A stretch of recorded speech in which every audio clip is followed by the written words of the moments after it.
రాజా రాజాసాహెబ్ నిర్మించిన జైన మందిరానికి ఒంటరిగా వెళ్ళి పూజారికి తెలియకుండా మందిరంలో వ్రేలాడదీసిన గాజుగోళాల గుత్తె నుండి ఒక్కొక్కటి దొంగిలించసాగాడు. పూజారి గమనించి ఈ సంగతి రాజాసాహెబ్కు చెప్పాడు. రాజాసాహెబ్ పూజారితో అన్నాడు, ఇది దొంగతనము కాదు, అది నేను పెట్టాను కావున తాత సొమ్ము మనవడు తెచ్చుకున్నాడు. రాజాను మీరు ఎప్పుడూ ఆటంకపరచకూడదు. ఇక ఎప్పుడు రాజాపైన చాడీలు చెప్పకూడదు.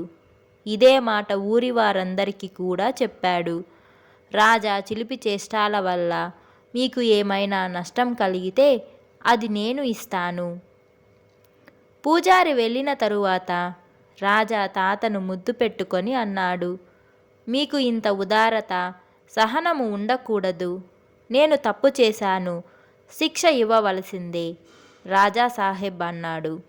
శిక్ష? నేను నిన్ను శిక్షించలేను, ఆలోచన కూడా చేయలేను. నన్ను నేను శిక్షించుకోగలను.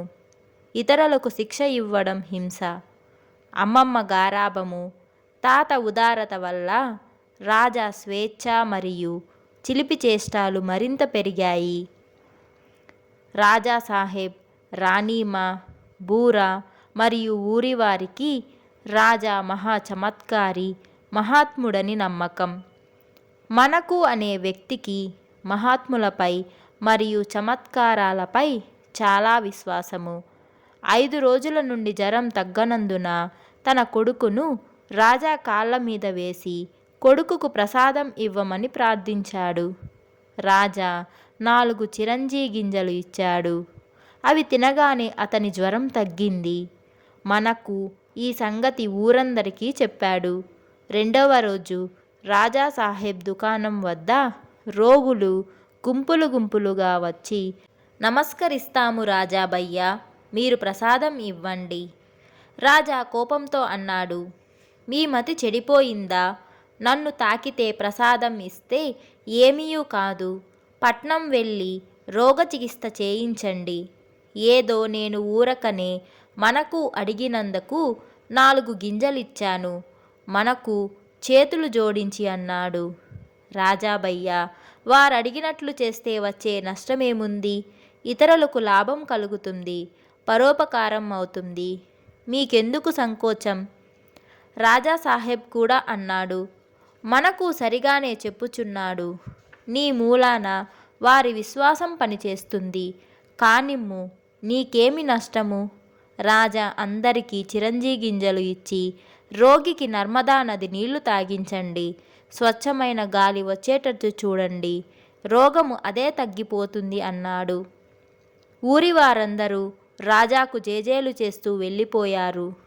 రాణీమాకు ఈ సంగతి తెలిసి సంచుల కొలది చిరంజీ గింజలు తయారు చేసి పంపించేది. చుట్టుపక్కల ఊరువారు రావడం, రోగం నయం కావడం వలన రాజా ఖ్యాతి నలుదిశలా ప్రాకింది. రాజా రాజాసాహెబ్తో అన్నాడు, నన్ను ఇబ్బంది పెడుతున్నారు. ఇక టైం లేకుండా ఎప్పుడు పడితే అప్పుడు వస్తే ఎలా? రాజాసాహెబ్ అన్నాడు, మీరు నదీ విహారానికి వెళ్ళడానికి ఆటంకం కలుగుచున్నది. కావున వారు రావడానికి ఒక సమయం నిర్ణయిస్తా. రాజాసాహెబ్ రాజా జన్మదిన ఉత్సవం మహాఘనంగా జరిపించేవాడు. రాజాను పట్టు వస్త్రాలలో ఏనుగు మీద ఊరేగింపు తీసేవాడు. ఏనుగు 2 వైపులా 2 సంచులు, వెనక బండి మీద ఒక పెద్ద సంచిలో వెండి నాణేలు ఉంచి 2 చేతులతో రాజాతో వెదజల్లించేవాడు. ఊరి వారందరికీ మిఠాయి, రుచికర విందు ఇచ్చేవాడు.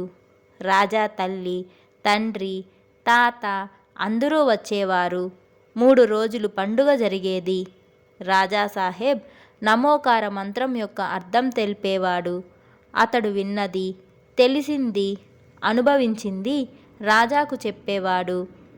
రాజా అంత చిన్నతనములో అడిగే ప్రశ్నలకు జవాబు చెప్పలేక నాకు తెలియదు అని ఒప్పుకునేవాడు. రాజాను రాజపుత్రునిలా వైభవంతో పోషించేవాడు. రాజా రాజాసాహెబ్ను అడిగాడు, మీరు ఇంత అందమైన అమ్మమ్మను ఎలా పొందారు? రాజా సాహెబ్ నవ్వి అన్నాడు, ఇది నా సౌభాగ్యము.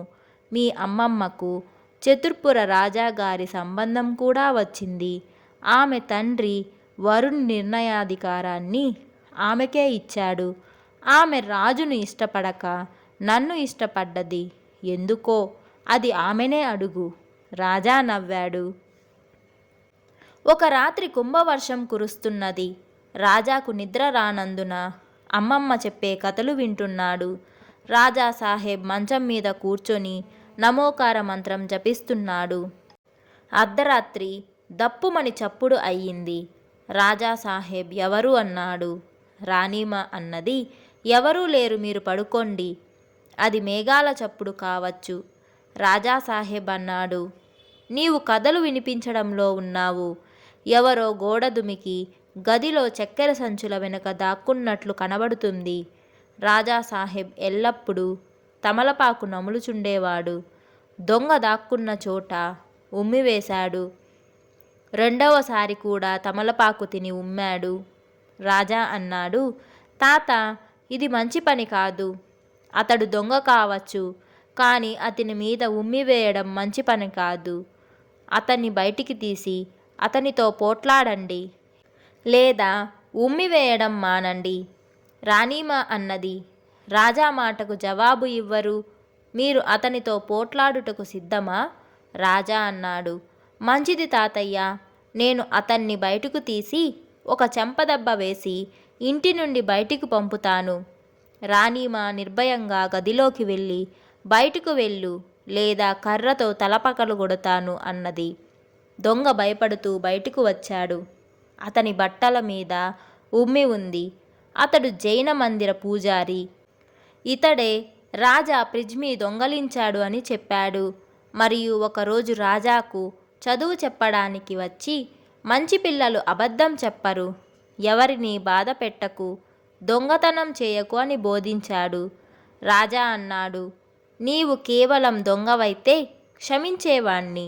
నీవు నా మొదటి ఉపాధ్యాయుడవు. అది చేయకూడదు, ఇది చేయకూడదు అని బోధించావు. ఇంకా నీవు పూజారివి, నీకు సిగ్గులేదా? రాజా సాహెబ్ దొంగతో అన్నాడు, రేపు వచ్చి కొత్త బట్టలు తీసుకెళ్ళు. అతడు అన్నాడు, నేను దొంగను, నాకు నిజంగానే కొత్త బట్టలు ఇస్తారా? రాజా సాహెబ్ అన్నాడు, నీవు ఏమిటో నీవే తెలుసుకో. నేను నీ బట్టలు పాడు చేశాను, కావున కొత్త బట్టలు ఇస్తాను. రాజా అన్నాడు, తాతయ్య, మీరు దొంగను శిక్షించే బదులు బహుమానం ఇస్తున్నారు. రాజా సాహెబ్ అన్నాడు, రాజా, అతడు దొంగతనము ఎక్కడ చేశాడు? దొంగతనం చేయాలనుకున్నాడు, చేయలేదు, కనుక దొంగ కాడు. ప్రపంచంలో ఎంతోమంది హత్య, మరెన్నో నిర్ణయాలు తీసుకుంటారు. అంత మాత్రాన వారు అపరాధులా? నేను అతని మీద ఉమ్మివేసింది గొప్ప శిక్ష.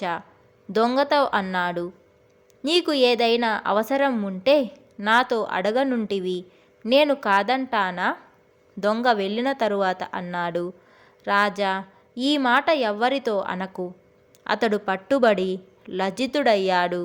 రాణీమ అన్నది, అంత ధర్మాత్ముడువు కాకు. మనము మేలుకొని లేనిచో ఏదో దొంగలించేవాడు, ఇంకా ఏమైనా చేసేవాడు, నా గొంతే నొక్కేవాడు. రాజా సాహెబ్ అన్నాడు, నీకు ఏమైనా పిచ్చా? అలా ఉంటే ఏదైనా ఆయుధం తెచ్చేవాడు. ఏదో ఇబ్బంది వల్ల తినే వస్తువులు దొంగలించడానికి వచ్చాడు. రాణీమ అన్నది, అతడు మీ పూజారి కదా, అందుకే అతన్ని మీరు సమర్థిస్తున్నారు. మరి అతని మీద ఎందుకు ఉమ్మివేశారు? దొంగలించుకు పోనీకపోతివా? నీవు అందరినీ నీలాగే అని అనుకుంటావు.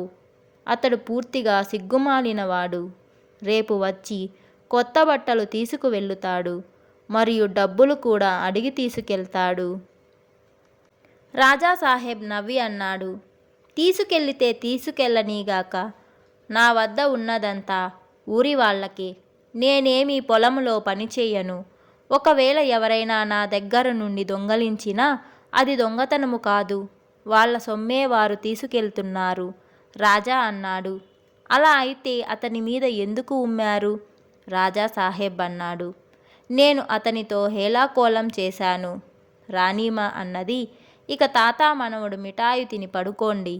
ఎవరైనా రాజా సాహెబ్ను సొమ్ము పెట్టుకొని అప్పు ఇవ్వమంటే అప్పు ఇచ్చేవారు కానీ సొమ్ము పెట్టుకొని వారు కాదు, వడ్డీ తీసుకునేవారు కాదు.